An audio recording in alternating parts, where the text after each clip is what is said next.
Hi, welcome back to Box the Lights game channel. We're playing Mage Knight Lost Legions.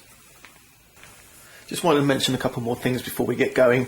These are the skills, and because we're playing solitaire we've removed the interactive skills, but you'll notice also in this expansion we've got 5 new cooperative skills with this little white coloured face here, one for each of our heroes. I'll give those a good shuffle in a minute. So the other thing, of course, is because General Vulcar over here is using Goldix's action deck, we're going to grab Goldix's skill tokens as well. Alright, because they're going to go into the common skill offer, just the same as when you're playing the regular solo rules. And once more, the cooperative one's been added, the interactive one removed. Place those there ready for when we level up. And you also get this new card which describes the new cooperative skills. And of course the next thing we need to do is populate our map here with rampaging enemies, keeps, mage towers, and we also have a monastery here, which means we need to put one advanced action in the unit offer. So let's grab that first. Try to save a bit of space here. Right, we drew. Alright, this is a new one from the expansion, Spellforge. Remember, we're doing this because of the monastery here. And of course we'll grab a new rampaging enemy. This is also a new one.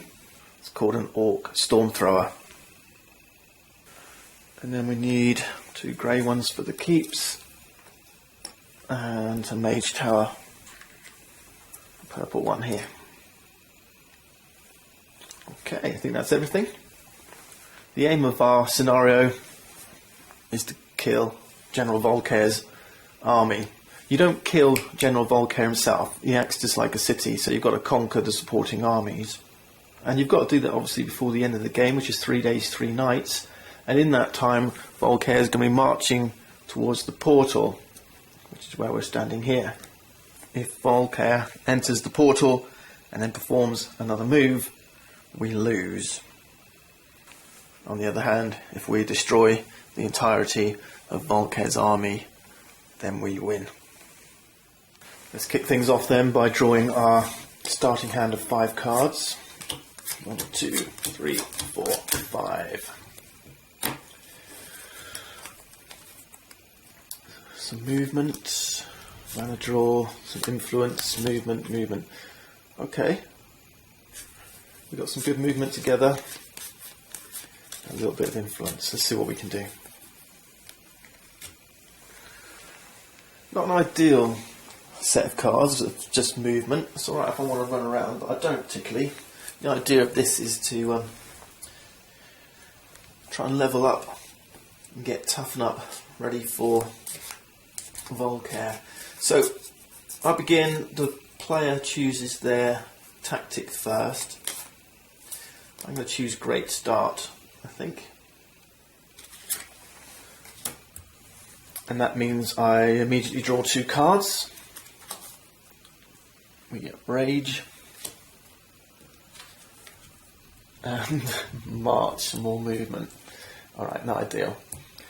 Now we need to draw a tactic for General Vulcar. So General Vulcar draws Early Bird. Okay, he's going to get to go first. When playing this scenario, like in the original Mage Knight solo rules, whichever tactic you draw gets discarded back to the game box. We're not going to see this again. But Vulcar's tactic goes back in, and we can pick that on the next round. So let's take Vulcar's turn then. He's going first, and we can remind ourselves of this using the round order tokens. And to take Vulcar's turn, all we do is we flip the top card from his D deck, and it's a wound card. When we see a wound card, it means Vulcar makes a camp and his army rests, so he's not moving up the board. However, word of his power is spreading, and we have to roll a mana die, as indicated here. And what that means is we need to grab this mana die that we placed here on the Vulcar token, and we're going to roll it. And it's at this point we go back to our unit offer. Remember, we placed a black crystal on the first slot of the unit offer. Remember, this told us that the first unit in the offer, the Utem Swordsman in our case, is an indecisive unit. And what that means is, if we roll black, the Utem Swordsman will be discarded from the game. So let's roll our mana die for General Vulcar, and remember, anything but a black is what we're looking for. It's blue, so that means nothing happens. Alright, that's General Vulcar's turn done, and you can see now why the easier level you're playing, the more wounds there are on his deck, because it slows General Vulcar's advance down. I'd quite like to pick up one of these units actually, and it's a shame we don't have white mana in the source. I don't feel I've been dealt a very good hand. Let's make the most of it. I think I'm going to travel to this village and try and recruit some units. So I'm going to play Stamina, and I'm going to charge it with a blue mana dice from the source, and that's going to give me move 4. 1, 2, 3, 4. Now we're at this village. I can use my influence. And this is why I wanted white mana, really, so I could play the powerful promise. But instead, I'll play promise for influence 2, and I want 4 more. So I'm going to play 4 cards sideways. Let's keep tirelessness. We'll play these 4 sideways. That's 6 influence. And with my 6 influence, I'm going to grab, well, this one can only be recruited at a keep, Mage Tower or Monastery, so it's either the Utem Crossbowman or Utem Guardsman. I'm going to grab the Utem Crossbowman. I like their ranged attack, and the options on attacking and blocking for 6 influence.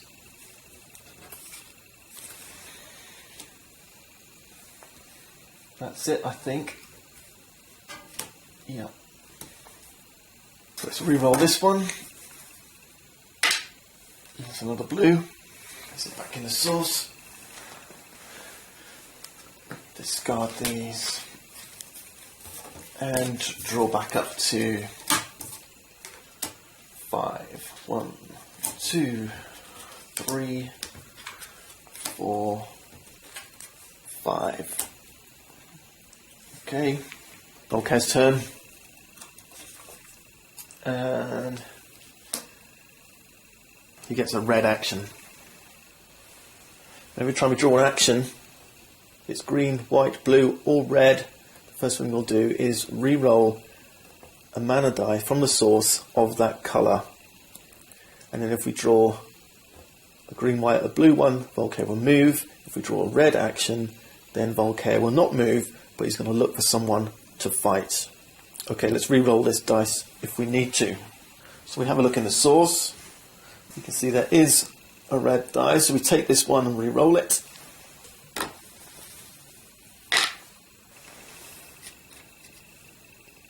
Another blue. And now General Vulcar is going to look for a hero to fight, and he looks on neighbouring spaces. And since there's no hero on a neighbouring space, he's attacking no one, he's not moving, nothing else is going to happen for Vulcar, so it's quite nice to get those red ones out of the way early. Right, my action. Once more, I don't have much in the way of attacking cards, although I do have my Utem Swordsman now, of course. But I think what I'm going to do, actually,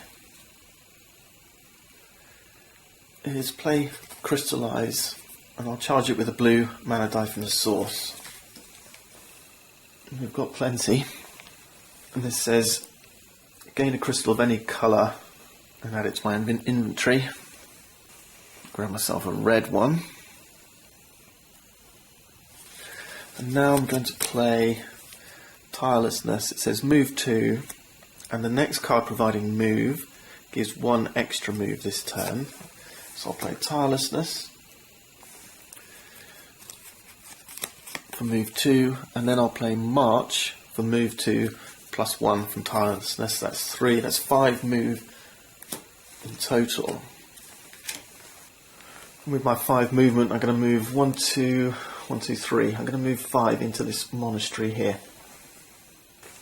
And next, I'm going to play threaten, and I'm going to grab this red crystal and do the powered up influence 5, but at the end of my turn I get rep -1. And then I'm going to play determination sideways for 1 more influence. That's influence 6. And anytime you're in a monastery and you spend 6 influence, you can grab an advanced action from the unit offer. So I'm going to grab this spell forge. That goes on top of my deck, and we're done. Let's re-roll this one, and we get a red. Discard these. Alright, that was a little bit better. And remember, because of threaten, we need to reduce our reputation by 1. We still haven't got any fame though. That's the problem. Let's draw 5 more cards. So we get our spell forge, tranquility, rage, concentration, and swift reflexes.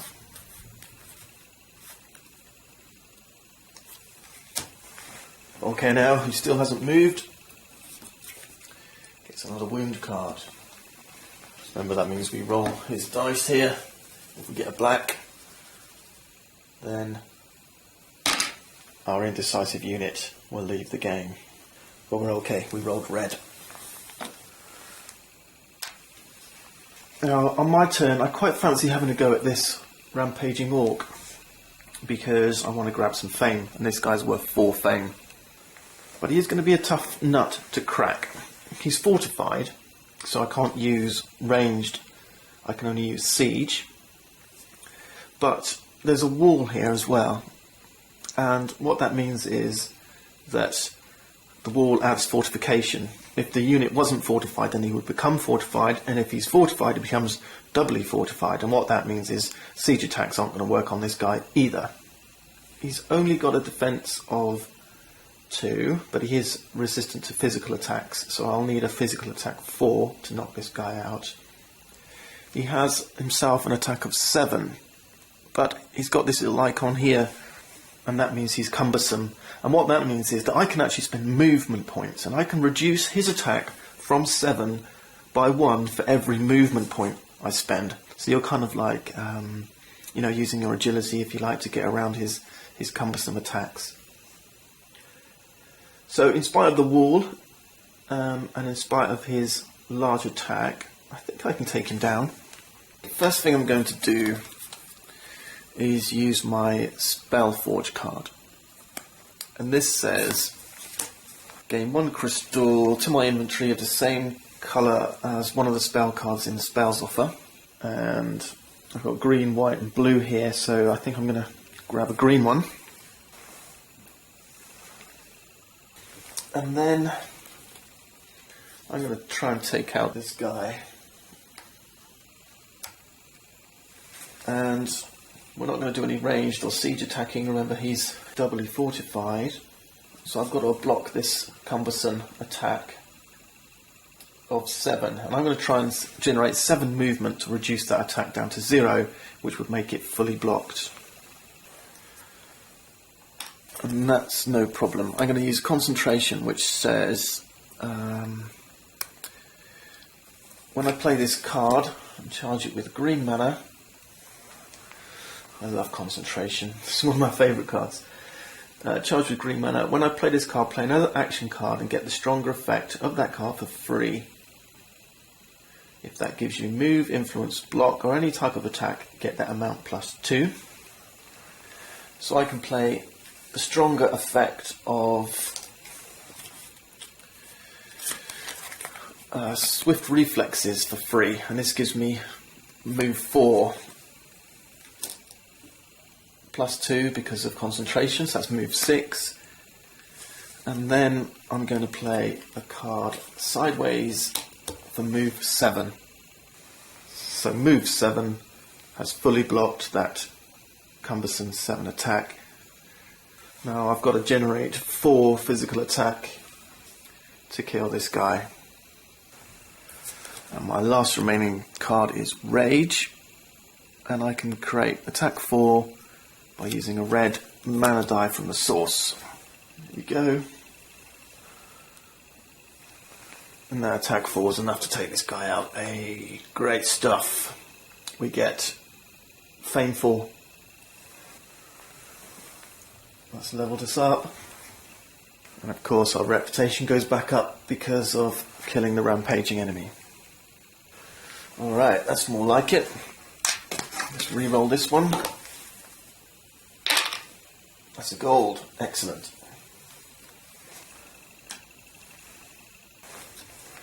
Let's discard. Now we get to level up. Let's grab 2 skills. Okay, we get Refreshing Breeze and Motivation. I'm going to grab this one, I think. Just going to let me heal and draw white crystal once per round. And remember, we grab one of these for the common skill offer. Hey, that's pretty good. Let's heal 2. And now we get to choose one of these advanced actions as well. And I like the look of Intimidate. It's a nice heavy-handed attacking card. Everything moves down, we draw a new one, and it is Force of Nature. So my D deck, and now we draw back up to 5. I've only got 2 cards left. Improvisation and the newly drawn Intimidate. Vulcar's turn. What do we get? Oh, it's a green one this time, so he's going to move. First though, we look in the source to see if there's any green dice. If there weren't a green die, there is one, then we would have re-rolled the gold, but there is. Let's re-roll that one. Green was quite good. Ah, it's a black. So that's depleted. And now we move. And this is where we look at Vulcar's quest card, and it's quite straightforward. We've rolled green, so we follow the green arrow. Okay. Which means we move here. Vulcar ignores terrain of all types. Right, my turn. I don't think there's much I can do here, really. I've got Improvisation and Intimidate. They're both attacking cards, and Improvisation itself says I have to discard another card. But alright, we are where we are. Let's use Improvisation, and we'll charge it with red mana. We'll discard this card. We'll grab the gold mana from the source. We'll make it red. Discard another card from your hand to get move 5. And with our first 2 movement, we're going to explore this tile here. We've got another Monastery and a rampaging enemy. Let's grab a green token. It's a Cursed Hag. Because of the Monastery, let's put an advanced action down here. It's Heroic Tale. And I've got 3 movement left, and before the night sets in, I'm going to use 2 of that movement just to trot over here and reveal what's in this keep. A swordsman. I don't have enough now to take him out, not even with my crossbowman. So let's spend our skill, place a white crystal, ready for the next round. Alright, we're looking good. It's going to be end of round now. Vulcar will have a turn.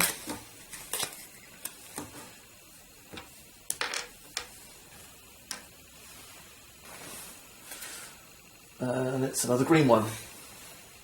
So once more, Vulcar is going to move this direction.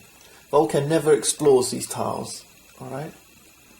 So we leave it just like that, face down, in the spot that would be there if the tile was explored. So you can see he's going to make his way this way across unexplored terrain. We drew a green card, but there was no green mana, no gold mana in the source. Back to our turn, and there's no cards in our deed deck, so we're going to declare end of round. After declaring end of round, if you were playing multiplayer, other players would get a go. In solo, Vulcar doesn't get a turn. So once the end of round's been declared, Vulcar doesn't get to react, and Vulcar never declares end of round. That's it for this turn then. Join me next time as we move into the first night.